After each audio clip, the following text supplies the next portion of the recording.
19h16, dans un instant, François-Xavier Bellamy, vice-président des Républicains et député européen, sera mon invité. Je suis toujours avec Rachel Kahn et Jules Torres, journaliste politique au JDD. Rachel Kahn, essayiste et écrivaine. Un mot peut-être sur François Bayrou, qui est plongé ce soir directement dans le vif. Oui. Jules Torres, puisqu'il doit à la fois évidemment gérer ses consultations, mais gérer la crise à Mayotte. Oui, parce qu'il avait commencé ses consultations dès 21h hier soir, où il a reçu le ministre de l'Intérieur sortant Bruno Retailleau, notamment pour la composition de son gouvernement. Aujourd'hui, il a continué à consulter, il a notamment reçu la présidente de l'Assemblée nationale, Yaël Braun-Pivet, et évidemment, il a passé beaucoup de coups de téléphone, d'appels, de messages pour constituer son gouvernement. Mais évidemment, il y a ce drame, ce désastre de Mayotte, avec une réunion de crise interministérielle à 19h, elle a déjà commencé et elle va durer une petite heure. Il devrait parler à la fin de cette réunion interministérielle. Il ne pensait pas être au cœur de la crise, si je puis dire, dès son premier jour finalement à Matignon, parce que c'est son premier jour de plein exercice. Évidemment, il a avec lui des personnes qui sont compétentes. Il a le ministre de l'Intérieur qu'on voit à sa droite sur les images de cette réunion.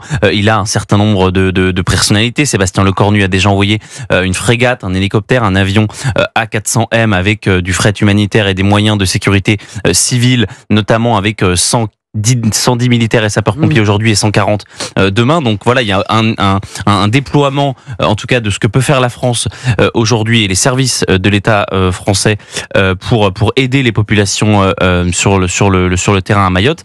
Mais évidemment, pour François Bayrou, je pense qu'il aurait espéré un meilleur début à Matignon. Bonsoir François-Xavier Bellamy, merci d'être avec nous en direct, vice-président des Républicains, député européen. D'abord évidemment peut-être un mot sur ce qui s'est passé à Mayotte.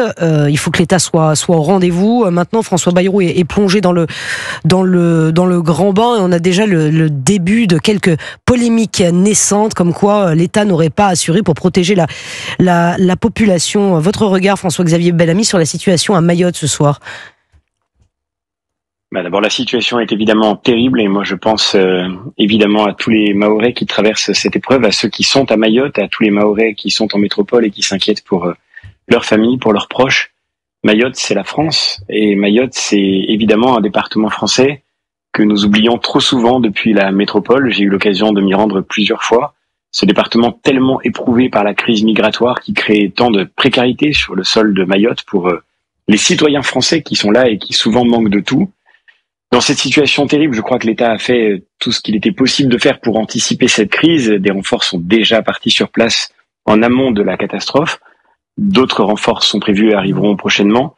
Ce que je crois, c'est qu'il faudra non seulement que l'État soit là aujourd'hui, au moment de l'urgence, mais il faudra évidemment que tout le pays soit aux côtés de Mayotte dans la durée pour reconstruire.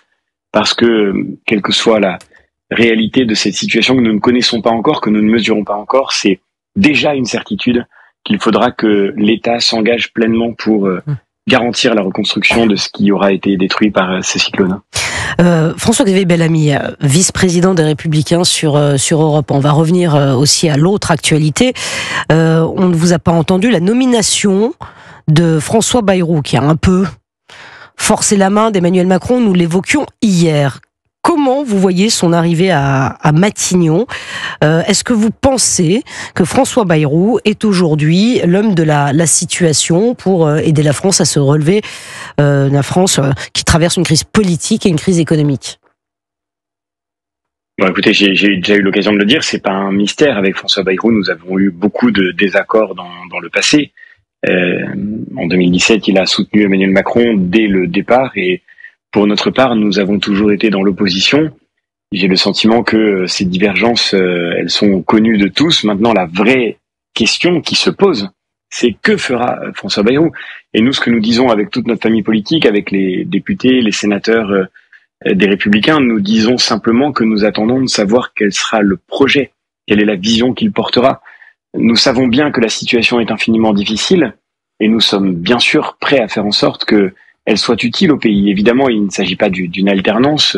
Nous n'avons pas la prétention d'avoir gagné les élections législatives, mais nous croyons devoir porter des préoccupations qui sont aujourd'hui infiniment majoritaires dans l'opinion en France.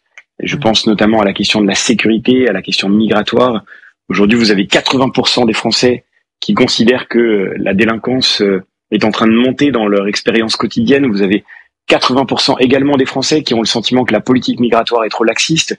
La question, c'est est-ce qu'on veut leur répondre à ces Français, ou bien est-ce que, comme j'entends la gauche le dire depuis maintenant quelques heures, est-ce qu'il faudrait leur claquer la porte au nez une nouvelle fois, en considérant que c'est un sujet tabou et qu'il ne faut pas s'en saisir pendant les 2 ans qui viennent?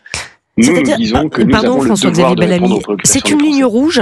Les questions migratoires, par exemple, les questions économiques, les questions de sécurité. Quelles sont les lignes rouges du LR, DLR? Mais c'est une priorité absolue, pas pour nous, pour le pays. Ce qui nous intéresse, c'est pas les partis, et on n'en peut plus de voir ce spectacle de la vie politique française qui est devenu une espèce de préoccupation permanente pour des équilibres partisans. Nous, la seule chose qui compte pour nous, ce n'est pas les partis, c'est le pays, c'est la France, notre boussole, c'est la seule chose qui nous importe. Et c'est la question de la sécurité, mais c'est aussi la question budgétaire, vous le rappeliez à l'instant. Si nous voulons sortir de la crise financière qui menace notre pays par la dette accumulée depuis des années maintenant, il faut absolument changer de braquet. Et nous le disons clairement, il faut libérer la France du poids des charges, du poids des contraintes fiscales, réglementaires qui pèsent sur ceux qui produisent dans ce pays. Et là aussi, nous avons une inquiétude parce que le MoDem, dans le débat budgétaire qui vient de s'achever, dans la préparation du budget de Michel Barnier, voulait transformer en un élément pérenne les hausses de fiscalité que Michel Barnier demandait à titre exceptionnel pour pouvoir faire en sorte de retrouver une crédibilité budgétaire, un équilibre budgétaire. Donc on a une vraie inquiétude. Oui, vous avez une inquiétude, c'est-à-dire que vous ne faites pas confiance sur les questions de budget, sur les questions les questions migratoires, les questions de sécurité, d'agriculture. En fait, vous ne faites pas du tout confiance à François Bayrou. Vous attendez de voir ce qu'il va proposer, mais vous ne vous faites pas beaucoup d'illusions, si je vous écoute. Non, nous attendons de savoir ce qu'il proposera. Et je crois que François Bayrou, qui a une très longue expérience de la politique, mesure lui aussi la nécessité de faire avec cette réalité très particulière que notre Vous iriez si vous propose un ministère dans son gouvernement, François-Xavier Bellamy, vice-président des Républicains? La seule question, je le redis, la seule question, c'est pourquoi faire. C'est pas une question individuelle, c'est une question collective. Et nous disons, comme une famille politique unie, que nous sommes prêts à être. Non mais vous, François-Xavier Bellamy, c'est oui. Si on vous propose un ministère, franchement, François-Xavier Bellamy, on se dit les choses, vice-président des Républicains, vous y allez. Non, d'abord la question est pourquoi faire, et surtout, je le redis, ce n'est pas une question personnelle. Vous savez, Emmanuel Macron, mais c'est très important. Emmanuel Macron, pendant toutes ces dernières années, a joué au jeu des débauchages individuels. On a fait la politique du casting. On a été chercher des individualités juste pour afficher des trophées. Moi, ça m'intéresse pas, cette politique-là. Elle a dégoûté les Français. La seule chose qui compte pour nous, collectivement, comme une famille politique qui a des responsabilités devant les Français et qui veut se reconstruire pour offrir une espérance à la France dans les années qui viendront, notre seule question, c'est qu'est-ce qui sera utile au pays dans les années qui viennent? Et nous le disons, oui, bien sûr, il y a des sujets qui m'intéressent profondément. Il y a des sujets qui me préoccupent. Quels sont vos domaines de prédilection?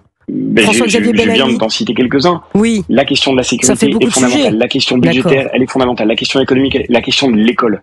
Je me permets de le dire parce que ministre de l'Éducation nationale, vous acceptez, François-Xavier Bellamy? Jules Torres est avec moi. On vous connaît, moi j'ai lu notamment votre livre Les Déshérités en 2014, qui est un petit bijou, un bijou sur l'art de transmettre. Donc on sait très bien que François Bayrou, il a été ministre de l'Éducation nationale de 1994 à 1997, qu'il trouve que c'est un ministère important, donc il faut mettre quelqu'un d'important qui soit peut-être sur la même ligne que lui, qui ait la passion de transmettre. On sait que vous êtes député européen, mais vous êtes encore professeur de philosophie, que vous donnez un certain nombre de conférences. Vous avez, pardonnez-moi, le profil idéal pour être un excellent ministre de l'Éducation nationale.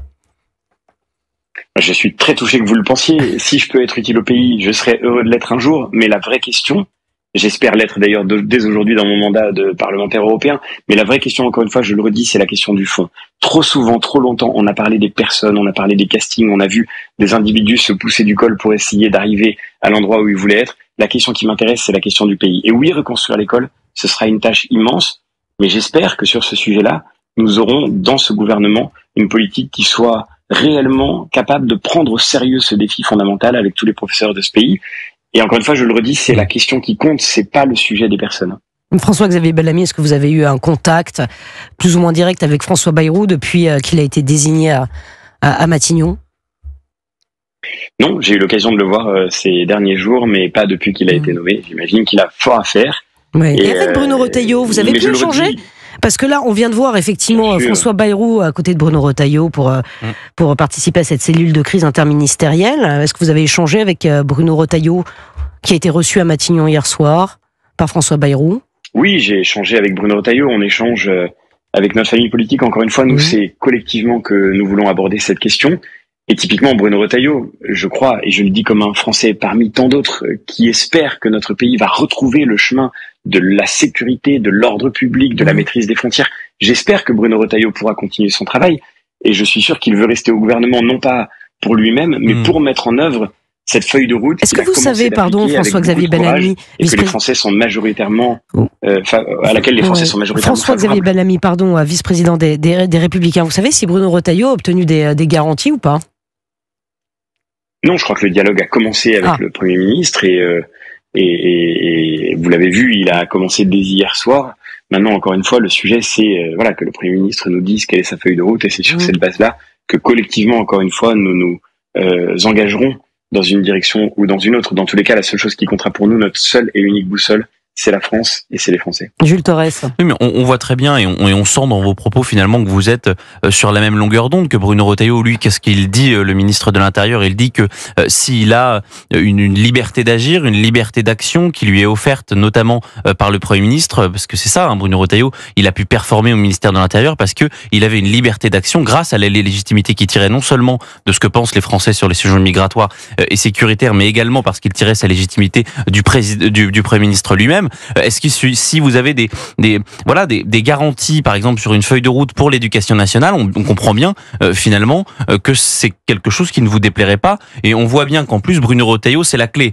S'il est au gouvernement, il y aura des ministres des Républicains. S'il n'est pas au gouvernement, il n'y aura pas de ministre des Républicains.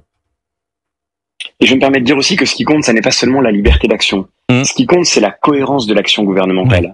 Vous savez, ce qui a tué notre pays pendant très longtemps, c'est en même temps, le rêve de mélanger tout le monde et à la fin, finalement, de n'aller nulle part. Parce que si on construit une équipe gouvernementale, c'est pour atteindre un objectif, c'est pour réussir à faire œuvre utile pour les Français. Il n'y aura pas Bellamy et Taubira dans le même gouvernement.